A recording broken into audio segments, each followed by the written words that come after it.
భారతదేశ చరిత్రలోనే ఇది రెండవసారి పార్లమెంట్ నుంచి ప్రధాని మంత్రులు పారిపోవడం.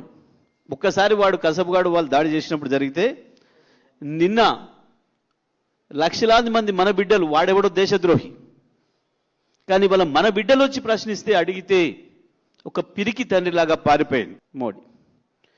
పాపం ఆయనకు ఈ దేశంలో ఉన్న అత్యంత పెద్ద అనుకూలవాది, ఆయనకు అసలైన మిత్రుడు రాహుల్ గాంధీ ఆయన ఇంటికి పోయింది.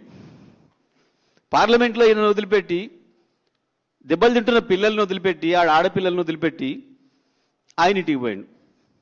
సరే, ఆయన ఏదో కొట్టినరు, దెబ్బ కొట్టినట్టు తగిలింది, ఓకే. ఇక్కడ మరి ఆయనకు చీమ కుట్టినా, ఆయన మీద వీగవాలినా ఇక్కడ దులుపుకునే ముఖ్యమంత్రి ఎందుకు ఢిల్లీ పోలేదు అర్థం కాలే. ఎందుకు పోలేదు అంటే బడే బాయికి భయపడి, బడే బాయి కోపం వస్తుందని చెప్పి ఢిల్లీకి పోలే. హైదరాబాద్ కూడా చేయలే. ఇప్పటి వరకు భారతదేశంలో ఏ రాష్ట్ర ముఖ్యమంత్రి కూడా, మీరు మొత్తం చరిత్ర తిరిగేయండి, కేవలం 2.5 సంవత్సరాల కాలంలో 80 సార్లు వాళ్ళ రాష్ట్రం మొదలుపెట్టి ఢిల్లీకి పోయిన మొదటి ముఖ్యమంత్రి ఈయన. 2.5 ఏళ్లలో 80 సార్లు. వాళ్ళ సొంత పార్టీ ముఖ్యమంత్రులు పోలే భారతదేశ చరిత్రలో 47 నుంచి ఇప్పటి వరకు. ప్రతిపక్ష పార్టీల ముఖ్యమంత్రులు పోలే, అది కాంగ్రెస్ కావచ్చు, బీజేపీ కావచ్చు.